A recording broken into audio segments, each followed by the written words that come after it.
Hello there. Hello. Hi. Um,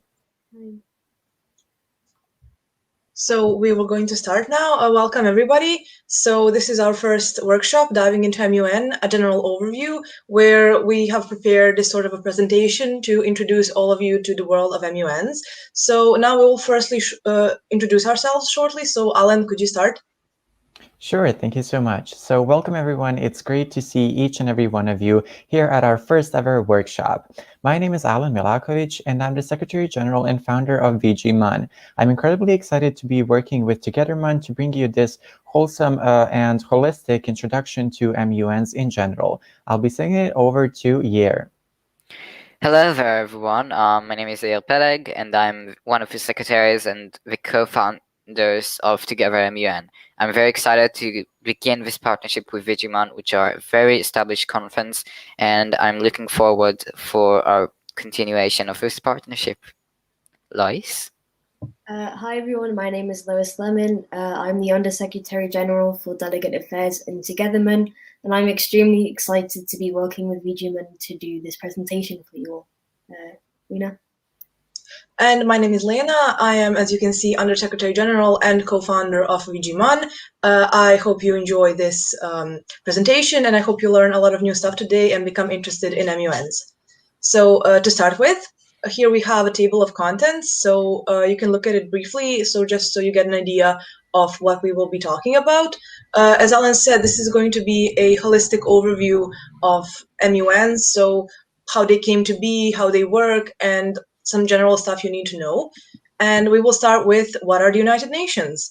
I'm sure all of you have heard of them. They are, as you can see here, an intergovernmental organization. It's the biggest intergovernmental organization in the world, and they aim to bring peace and security and develop relations among nations.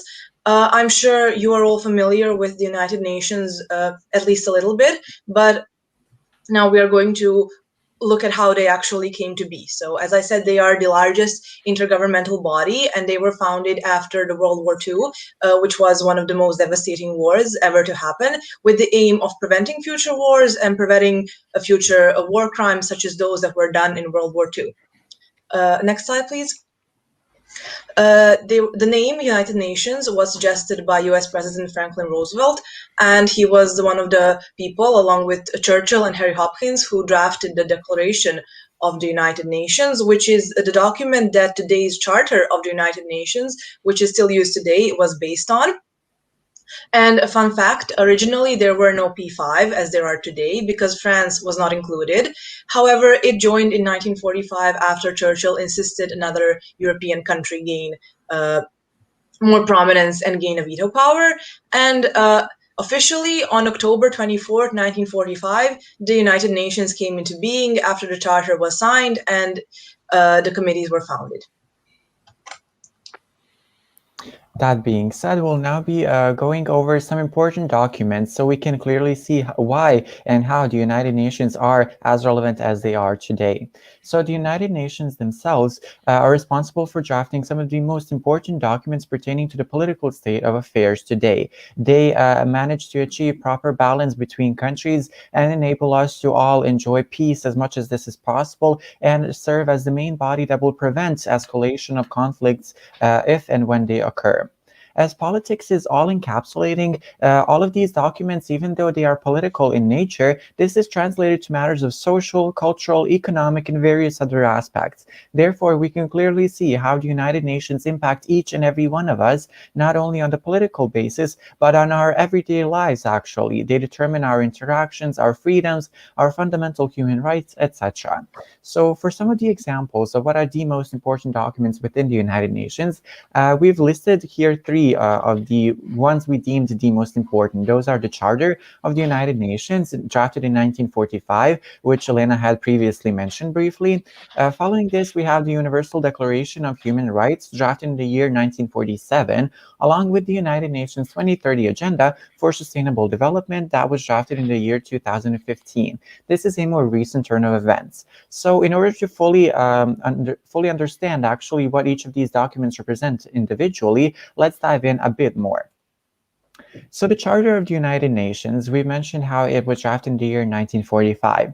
It sought out to set the primary functions and responsibilities of the United Nations as a body. So a non-governmental organization, it practically needs something upon which it will be focused and to determine just its general scope of work. This was the Charter of the United Nations. Along with this, it declared the membership rights. Who exactly will be a member of the United Nations? Upon which conditions will they be accepted? What are their duties and obligations as well as rights, actually, as individual members, etc., etc. An important part of this is also the inclusion of the International Court of Justice, which serves as the primary judicial body now that has the credibility of actually determining large-scale crimes to be effectively proceeded with.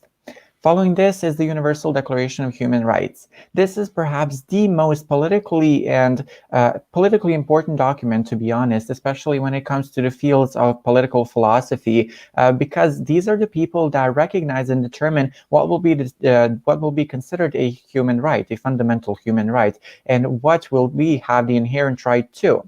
So again, this does define individual human rights on a legal basis. Once something is defined on a legal basis, then we have an inherent right to it, as well as a possible obligation if it calls for that. So this means that we cannot be persecuted or nothing can be done to us if, for example, we have the legal right to the right of life.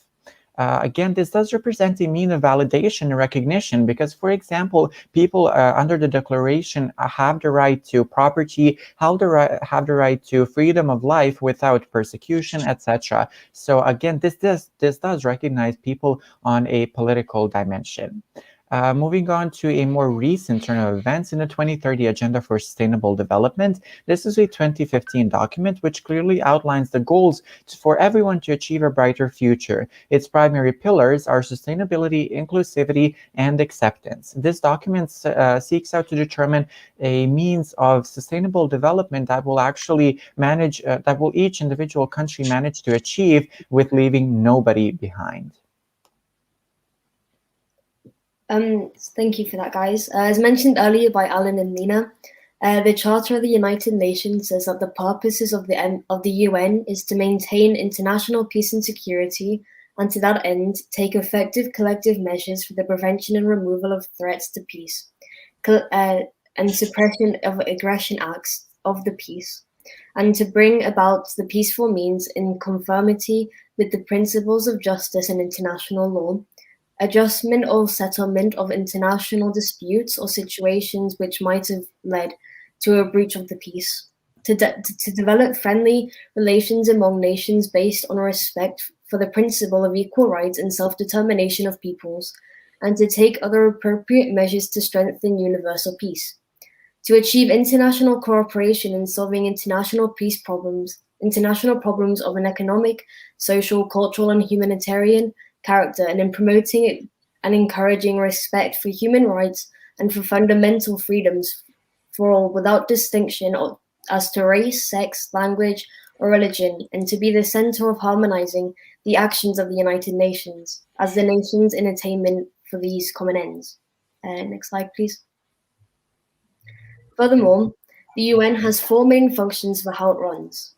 These main functions of the United Nations is to maintain international peace and security, to keep peace throughout the world and develop friendly relations among nations, to help nations work together to improve the lives of poor people, to conquer hunger, disease, and illiteracy, and to encourage and respect for each other's rights and freedoms, and finally to be the center for harmonizing actions of nations to achieve these goals. So basically, the UN is formed out of 2 types of organizations. First of all, there are the committees. The committees are basically the groups that are just talking, but aren't like just making action. So we can say, for example, there are the Social Economy, the SACEM Committee, the Security Council, and the Human Rights Commission. They just sit and they don't plan on action, like not from the body. On the other end, we have the agencies. So the agencies are the bodies of the UN that actually make change and work towards a better world. Some examples of them are, for example, the Nobel winning organization, the World Food Program, UNESCO, and the World Health Organization. Next slide. So now we'll talk about what are MUNs. Okay, so moving on into how MUNs actually function. Model United Nations are meant to, I guess you can already sense it, model the United Nations. They're supposed to be a basic representation of how the UN as a body works itself and what are actually the main compositions of it. So here, as well as Lois and Lena, have already gave you a brief introduction into what the United Nations are and how it sort of functions. Again, we're giving a more general and broad overview in this workshop, so stay tuned for future ones. Basically, they have individual Model United Nations conferences, have individual committees, which vary according to conference. So, for example, at one conference, you may encounter the Security Council and SOCOM, while in the other, you'll have a more dynamic and fast-paced crisis committee, along with the World Health Organization, etc. The possibilities are endless. It all comes down to what you want to do. These are actually operated by the dais. So the dais are actually members which function within each individual committee. These are your chairs, your fellow co-chairs, rapporteurs, crisis directors, staff, etc. These are mainly the people who are conducting a formal debate within each committee. And in turn, they are supervised by the Secretariat. So the Secretariat is basically the holy grail of each conference. They determine what are going to be the main pillars of it, how it's going to function, which committees are going to have, etc., etc. So now we have the history of MUN. So MUN originally began as a series of student-led model leagues of nations simulations. The first of these simulations was held in 1921 at Oxford University, and it was called an International Assembly. The president of the first Oxford International Assembly, Mir Mahmood, then left Oxford and travelled to work in Harvard in 1922. However, the first recorded instance of an MUN conference was at Swarthmore College, Pennsylvania in 1947. There were apparently over 150 students from over 41 colleges reported as participating within this conference. Exactly, and this is the prime reason why you'll see numerous conferences that have historical relevance to themselves. For example, Harvard MUN, which is, I believe, in their 70th year right now, or London MUN, Cambridge MUN, etc. The possibilities, again, are endless. So the rules of procedure. Before we're not going to be diving into them in detail for this workshop, but here are some primary qualities of it. We've decided upon 3 traits that you can easily remember because they all start with I. It's a triple I. Firstly, there is the individual. Each conference, that depends on each rule of procedure actually depends on the conference you're attending. So for example, one might use the Harvard rules of procedure, the other ones might use UN for MUN. Other notable examples include UNA, USA rules of procedure, etc. These are all just small nuances in between each conference which determine how you will conduct the debate, how you will address the others, how the committees themselves will work, etc. After considering the individual aspect, they are important. They define how the conference will work. Therefore, you need to carefully study each individual rule of procedure for the conference so that you can ensure that you're doing your research properly and that you may actually achieve the best delegate position. The last part is they are intelligible. Each rule of procedure, even though it's probably easy to get carried away by fancy wording, by too much formality, to be honest, it all comes down for them to be clear and understood by everyone. You're not going to enjoy reading a 50-page document that you can't understand and have to look up every other word. No, this is mostly meant for everyone to understand, so they need to be clear and concise so that you can effectively gather your information and basically have fun during the conference. So now I did like a quick comparison between online MUNs and physical MUNs because right now with COVID going on, online MUNs have become way more popular. VGMUN and TogetherMUN were founded just in a few months and were strictly online conferences. So let's compare between what you know as physical MUNs and online conferences like ours. So first of all, in online MUNs, the cost is very minimal. Most of them are free, and some of them are requiring a small payment of up to $5 US. So in comparison to physical MUNs, which most of them are paid and require you large sums of money to participate. I have seen conferences which require you for hundreds of dollars and even $1,000 to participate, including travel charges. So now move on to exposure. In online MUNs, you can meet people from all over the world and get to know new friends. But in physical, most of the physical conferences are regional or national MUNs, so there isn't a lot of potential of meeting people from all over the world. And basically, what it's meant is we don't need to travel. The only travel that you're going to do is from your bed to the table, or just to get lunch from the kitchen. MUN, online MUNs are from wherever you want to be at. It can be from your school, it can be from your home, or it can be from the park. You can involve in debate from anywhere. Instead, in physical conferences, it usually happens in, for example, a YMCA or like a community college or in a school village. And the length of online MUNs are basically around 1 to 2 days, and physical MUNs are 3 to 5 days, not including travel days. Next slide. Exactly. So it all basically comes down to matters of personal preference. Some enjoy physical conferences more than online, some vice versa. Personally, I might be a fan of physical conferences, but we're going to leave that for another topic. So what are the actual benefits of MUN?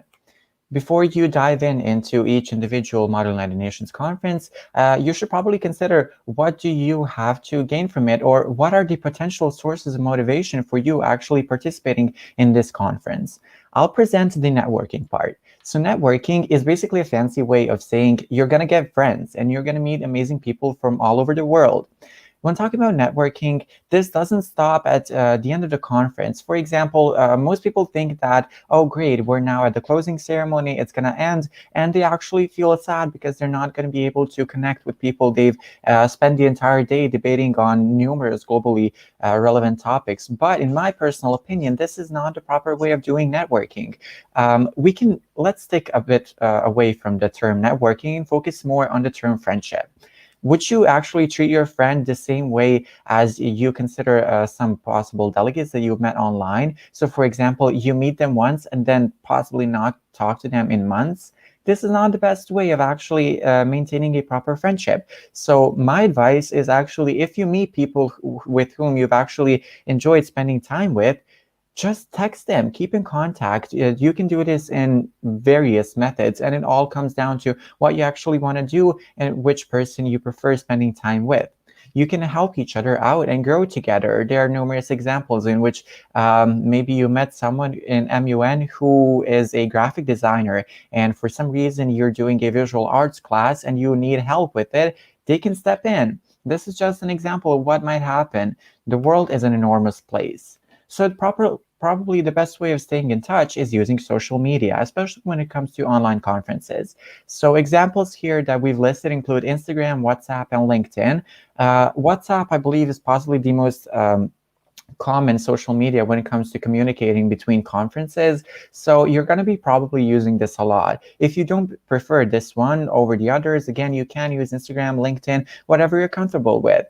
So just also keep mindful of the difference in time zones. So for example, if it's 3 p.m. right now, don't text someone that's 3 a.m. at their place because you're going to be probably waking them up. And now I'm going to talk to you about why MUN is amazing for your public speaking skills. So first of all, MUN is all about speaking. You will need to speak to get into MUNs. Like, if you won't speak, the full MUN experience will not be there for you. So basically, you can stay away in the side and not talk, but you can step up, talk, raise motions, make amendments to resolutions, and write clauses. It's all about an amazing cure for stage frights. Like, I know people who had like massive stage frights, and when they came to MUNs, it all was gone, like it was never there. The second one is you learn how to stand your point. MUNs are the location to learn how to negotiate and stand on your opinion. So you through foreign relations, and basically if you have like a non-country related issue, if you receive a character, so you can research on the country or the character and learn about them and learn how to about their opinion and how your opinion as the country or character could work and win you something. And the third one is that the environment in almost any MUN is very friendly but very professional. Most MUNs have amazing chairs that are here only to help you to be better. Like in VGMUN and in TogetherMUN, we have amazing teams of chairs that are from all over the world, and we're here to make you guys, the delegates, to feel better about yourselves and your abilities. We're here to make you the best that you can. And of course, our chairs, telephones, or emails are located in every background guide. So the delegate, if you will be a delegate, you're welcome to call the chair or just to write to them, "Hi, how's it going? I have a question. Can you answer that to me?" And they will do that. Next slide. Exactly. I can only confirm what Yer mentioned. So don't feel afraid to reach out. Thank you. So I will now tell you a little bit about how MUNs actually help improve your global politics knowledge. So it's quite logical that participating in a Model United Nations, you learn about the entire world and about some problems that are all over the world and that are present everywhere. What is very specific about MUNs is that there are a lot of topics, there's a huge range of topics you can get on your committee, and there is also a huge range of committees, which I will go over a bit later. However, you need to be aware that sometimes you will get a topic that you've never heard about. You will get a highly specific topic that maybe has to deal with a part of the world that you are not very familiar with, that you are not comfortable with. And so while researching the topic, you will learn about current global events that are going on in that part of the world. Or similarly, if you are part of a historic committee, you will learn about history of that specific place that you are researching. Now that you have done researching your topic and you know a bit globally about what's going on, you get an assigned country. Once you get an assigned country, once again, you can get a country that you've never even heard of. You can get like a small country with a minimal population that you maybe didn't know existed until this MUN. And for your research, you need to know how this country functions. You need to know its inner workings. You basically need to know everything that that country's prime minister and that country's representative in the United Nations would know. That is why, while researching your assigned country, you learn a lot about it. You learn about how it works. You learn about how it functions, and you, most importantly, learn about its problems and have to think about how to solve them. Finally, the attitude of your assigned country might be completely different from your own. You might get a problem, for example, LGBTQ population, and your country might be extremely conservative, while you personally might be liberal. So in that way, you need to be able to debate and to defend views and viewpoints that are not necessarily your own. So in this case, MUN helps you in the same way that debates help you, by helping you understand that actually both sides, even though in some cases one might be objectively wrong and one might be objectively right, even though that cannot always be the case, both sides have their own way of interpreting the problem. Both sides have their own way of coming to terms with it, of having some certain ideas on how to deal with it, and that is where MUN helps you put yourself in the shoes of somebody you might have not thought of before. Thank you. Next slide, please. So by doing MUN, you can gain lots of leadership and communication skills. For example, you are able to take on more projects within teams and individually.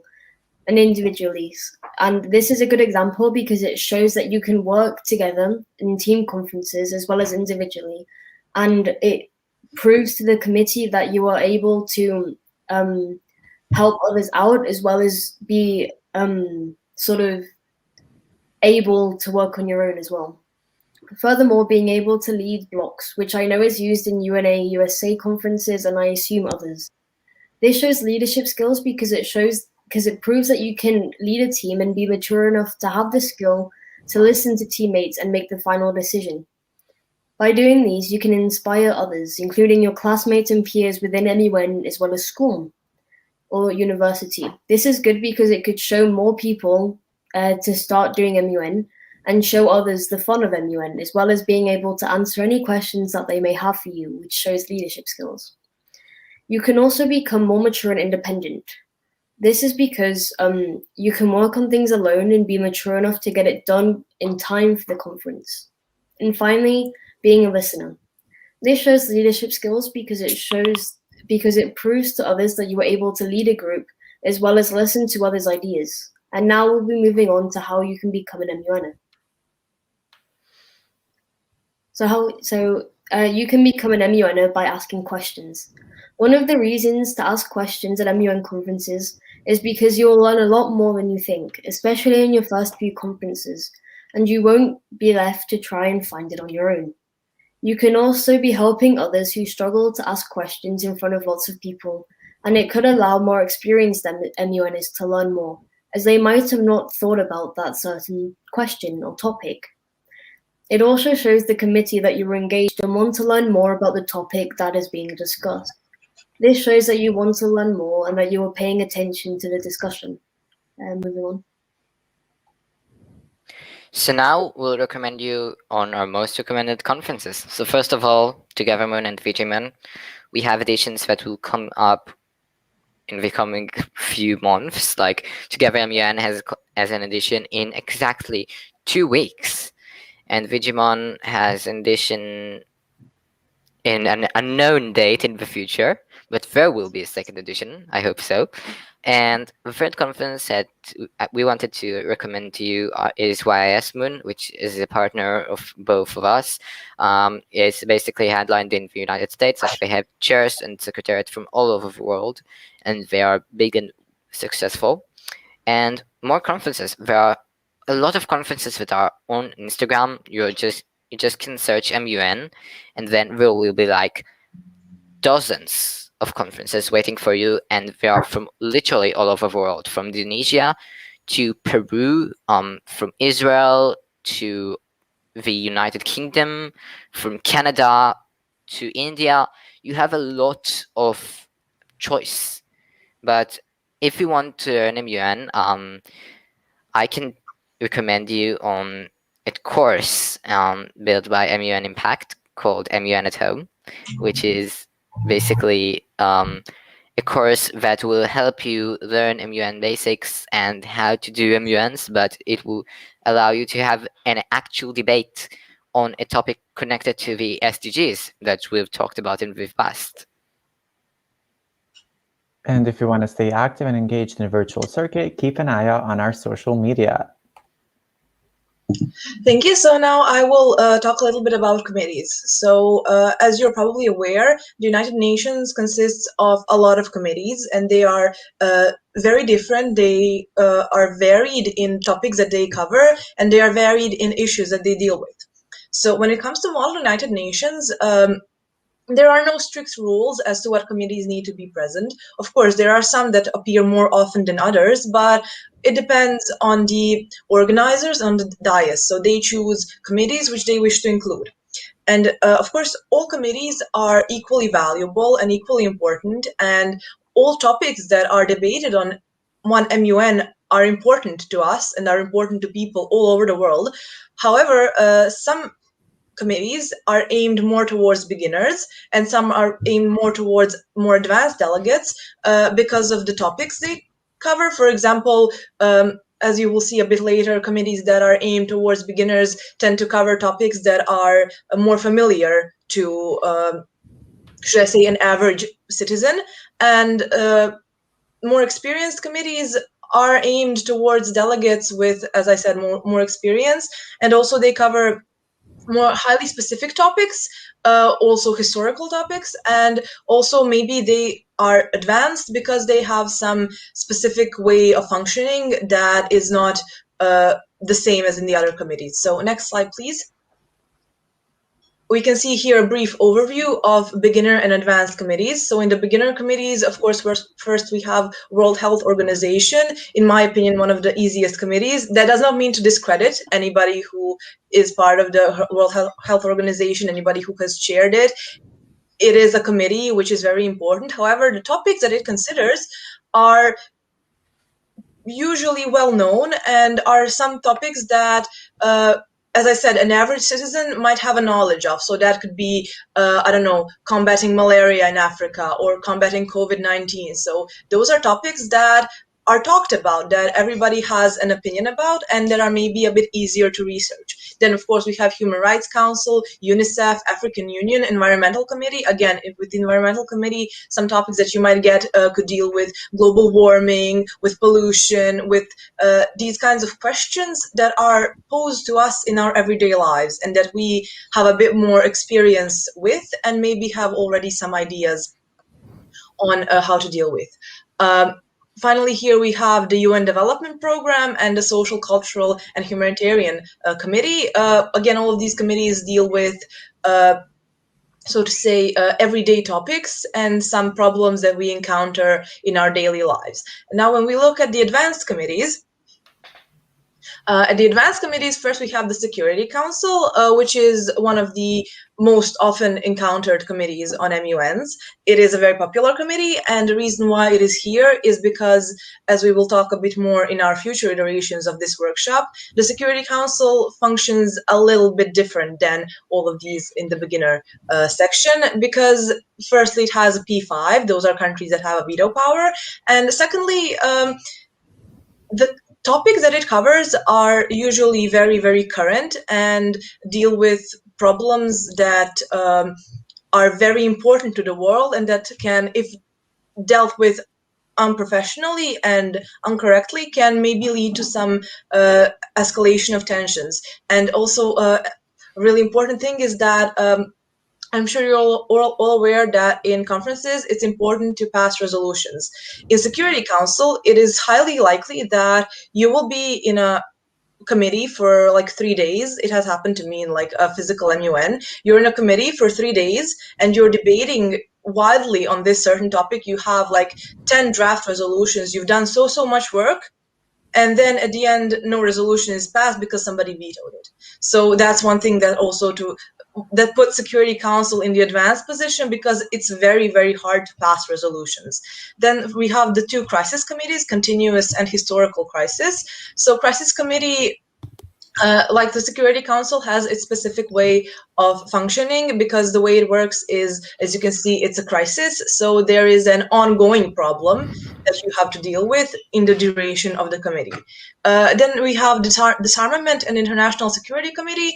The topics of this one are similar to the topics of Security Council. However, they are not so pressing matters. So matters that you might encounter here could deal with nuclear disarmament, or I don't know if there was a war in certain part, then dealing with the leftover weapons from that war and conflict. And finally, we have here International Court of Justice, or ICJ. This is a highly specific committee. So the way it works is more in line with a simulation of an actual trial than it is of a conference.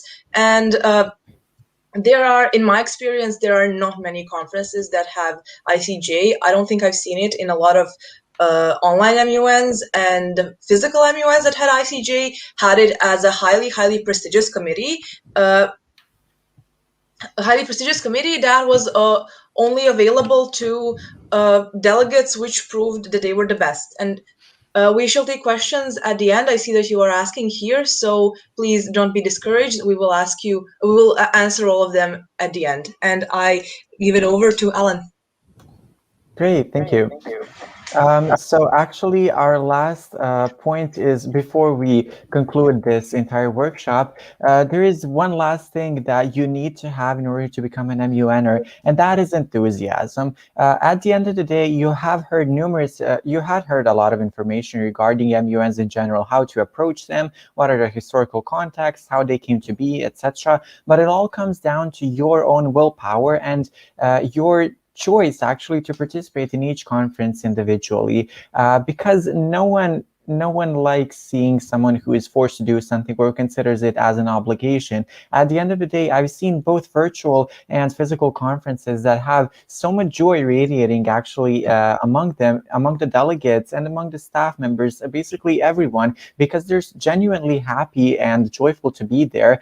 They have this opportunity, this amazing opportunity to meet so many different people, exchange so many different perspectives, especially in bigger conferences that have a number of positions of committees and people from all over the world, where essentially everyone here has come to exchange like-minded opinions and also have a genuinely fun time. You can also encounter in physical conferences, delegate socials, or even in virtual conferences, they offer similar events, especially as the mass crisis committees. These are just possibly 1 hour, 2 hour short event that is aimed towards everyone just having as much fun as possible, because everyone recognizes the fact that attending a conference and debating for the entire day on such relevant topics can be so draining and exhaustive. So what everyone looks forward to is just spending a nice time and basically relaxing at the end of the day.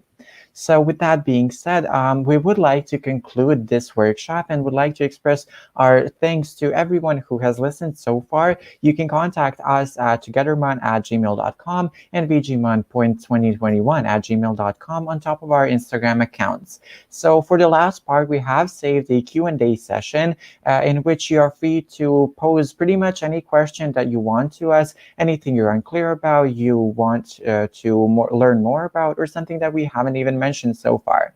So I'll be leaving it over to Yair to read the questions, and then we'll just answer them whichever person encounters it first.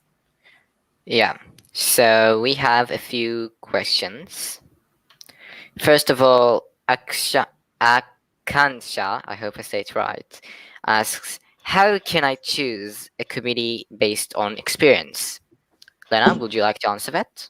Yes, I would. So I hope you saw in the presentation. So I did like a division of the committees, but it doesn't have to always be that case. So I urge you to, when applying to an MUN, always see what topics are there for what committee, and then when applying, you can see which topic you are most familiar with if you are not so experienced. So for example, if there are, let's say, two committees, a World Health Organization that deals with malaria, and say a social humanitarian issue committee that deals with I don't know, let's say child slavery.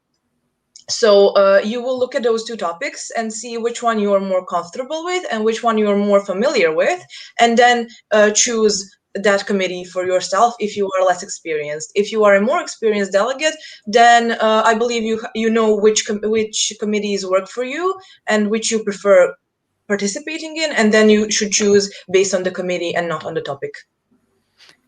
Okay, we'll move on to the next question.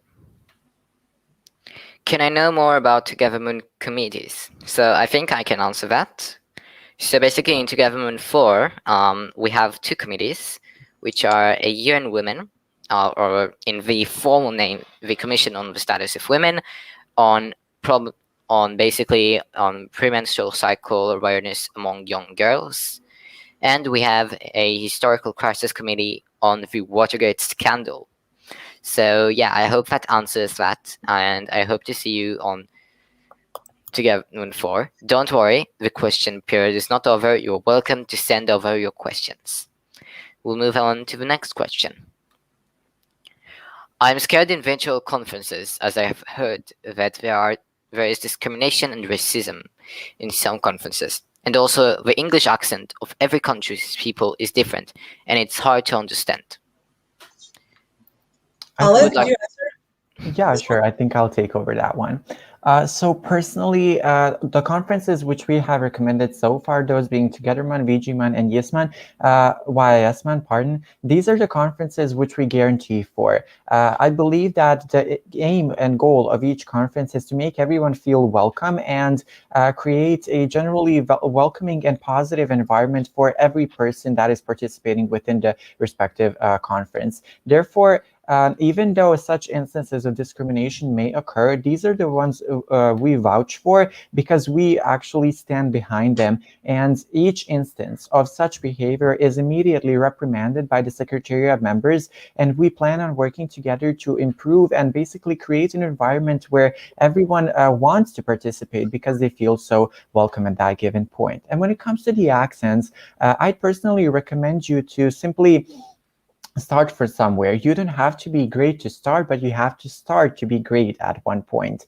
And basically, even though there may be some hardships when understanding the accents of people originating from numerous countries all over the world, I think you should at least strive to at least analyze what they're saying and get the general message of their entire speech. Personally, I am from Bosnia and Herzegovina, which not people can have a bit of a rougher accent here, but again, it's a case-by-case basis. And along with Lena, both Lena and I have actually developed a more American-leaning accent, and I believe that a lot of people can properly understand us. At least I hope so. But yeah, it just comes down to the individual experience and approach each person has towards English. So at the end of the day, you are learning as you go. I can continue that answer to the question that in TogetherMUN we have a safeguarding policy. So what is a safeguarding policy? It's basically like a document that entails everything, like rules and how to behave as a conference. And basically the main goal of this document is to keep you safe. But if there is a case of like something happening, or like there is something racist said towards you, or sexist or homophobic, there will be an anonymous report form that is linked in the safeguarding document, and you are more than welcome to fill it up. And of course, you can contact the chairs immediately and let them know of this. The chairs are here not just to help you, but they're also here to protect you, and it's very important. So also we have questions that we have gathered from our followers on Instagram. Sorry, I see there's one more question here, so if we could ask. I'll answer that. We'll answer that later because Oh, okay. just summarize it all. So first of all, hi you guys. I'm afraid to speak up and come up with solutions and amazing ideas. Any tips to help with that? I guess I can take over, unless Louis, do you want it? You can have it, it's fine. Okay, sure. So again, this is something where no one actually comes into MUNs or basically any activity able to know everything and informed about each and every detail in its situation. So again, you do have to start from somewhere. In my opinion, people should, even though it can be really stressful, especially for people suffering from anxiety, you just have to gain a certain level of exposure and make yourself adapt to these situations. So for example, at our conferences, we understand this, and personally, a lot of people have suffered from such instances, being afraid of public speaking, etc. But the only way you can achieve proper growth is by actually doing it. So just try and find scenarios and situations in which you feel comfortable with. Maybe these are some maybe you can invite a couple of people, your friends, to join you at a conference, and that way you'll have a more welcoming environment, at least in the beginning. Or perhaps I've had numerous friendships that I've made through MUNs, and these are to people who you grow to consider as your family. So not a lot of people would actually be afraid of much when it comes to their family. So it all comes down to the connections you make, and this will help you feel more welcome, and your speeches will grow automatically with that. Yes, and I would also just like to add shortly, the first conference is always the scariest one, like the first conference you ever go to, because maybe you've prepared as much as possible, but you still don't know what types of people you will encounter, what will happen. So the first conference was scary and is scary for everyone. But in my personal opinion, and I think everybody here would agree, the minute you finish like the first committee session, a switch flips, and you're in the zone. You're here with people who have done the same amount of research as you, who are focusing on the same stuff as you are, and you just kind of you kind of get the vibe of how it all works. So while the first one might be the scariest experience ever, it gets easier and easier. So just don't be afraid to start, and every conference you go to, it will be somebody's first conference. So just be friendly towards beginners, and everybody else will be friendly towards you as well. Okay, so we'll move on to the next question. I think that Lois can answer this. Hello, TogetherMUN and VGMUN. I'm located in Ireland, and all of our MUNs are cancelled because we're currently in lockdown in Ireland. Any tips on enrolling in virtual conferences? I feel like the best way to just sort of enroll in conferences is just to look up on Instagram and different social medias that are virtual and are international, because I know that a lot of conferences now are international conferences and are allowing everyone, because I know that a lot of people are sort of in a similar situation to you, as I'm living in Spain and I'm in a full lockdown as well. And yeah, I feel like the best thing to do is just look on social media. And as you mentioned earlier on in the presentation, just looking up MUN conferences on Instagram or Google or anything like that, it comes up with thousands of conferences that you can easily just sign up to. And yeah, if anyone wants to add on to that, then they can. Yes, I would just like to say that if you find a conference on Instagram and you see that their conference is already over, but you're really interested in what they have to offer, don't be discouraged, because a majority of online conferences does multiple iterations in like a span of 2 or 3 months. So just to find what you're interested in and wait until they have a position open for you. Okay, and now we'll move on to the final question of this workshop. Can I know more on where do I get to know about more workshops? I'm looking forward to watch more. Alan, would you want to answer that?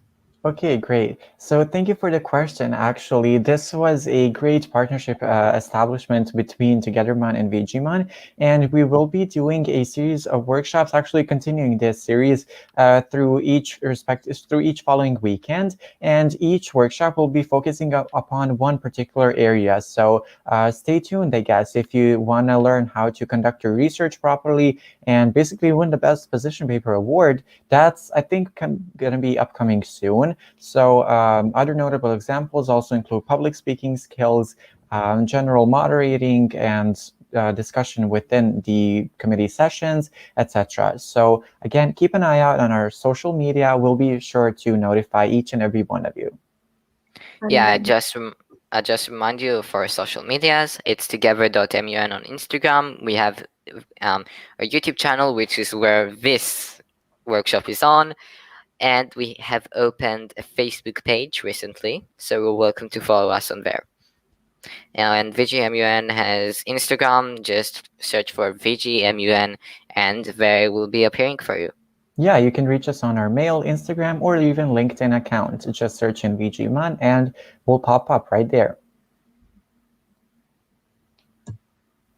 So I believe you that wanted concludes. to say something before we conclude?